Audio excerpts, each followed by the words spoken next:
Gildan Audio presents your Coach in a Box, affordable, life-changing seminars on CD.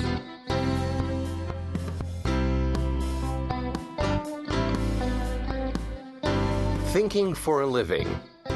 How to Get Better Performance and Results from Knowledge Workers by Thomas H. Davenport.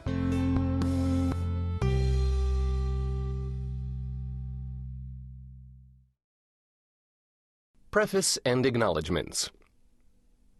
I've been planning this book for a long time, and it goes deeply into my intellectual interests and background. It's at the intersection of two areas in which I've done a lot of work: process and knowledge. In the late 1980s, I started to research the improvement and management of business processes.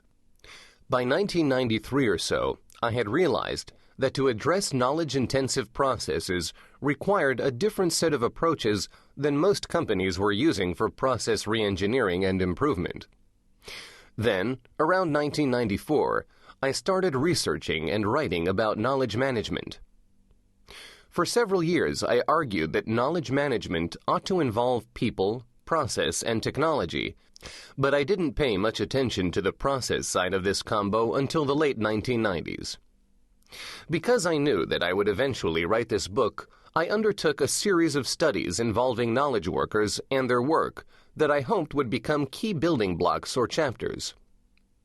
Most of these involved collaborators, and I'd like to thank them now for their help with these research projects and the ideas that resulted from them.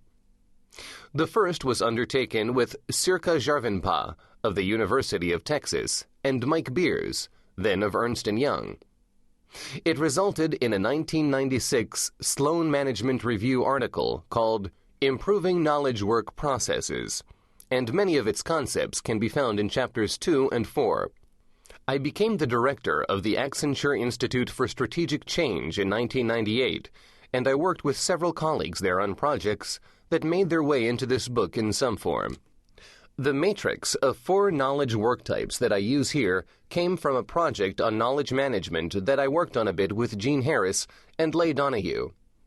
Then Bob Thomas, Sue Cantrell, and I collaborated on a project we called The Art of Work, improving the performance of high-end knowledge workers.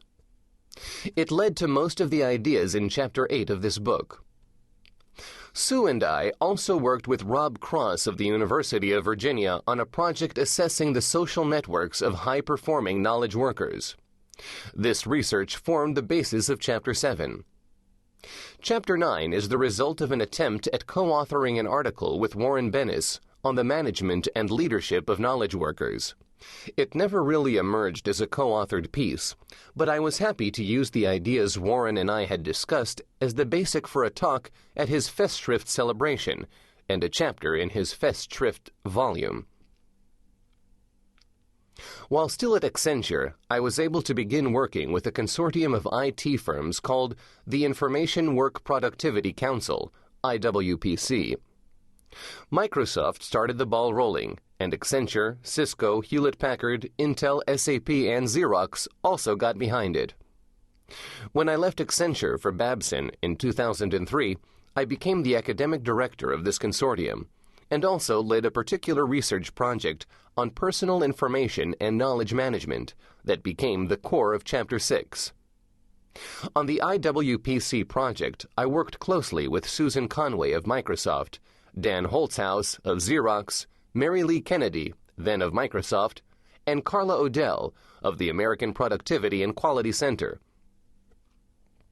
Since coming to Babson, I've worked on a couple of projects related to this book within the Working Knowledge Research Center and the Process Management Research Center. There are about 40 sponsors of these two programs, so I can't name them all, but I'm grateful to the managers who joined me in exploring issues around high-performing knowledge worker environments and managing knowledge-intensive processes. Brad Power, the executive director of the Process Management Program, gave me much useful feedback on my ideas, and Larry Prusak, co-director of the Working Knowledge Program, has been a source of insights, inspirations, and lively gossip for more than a decade.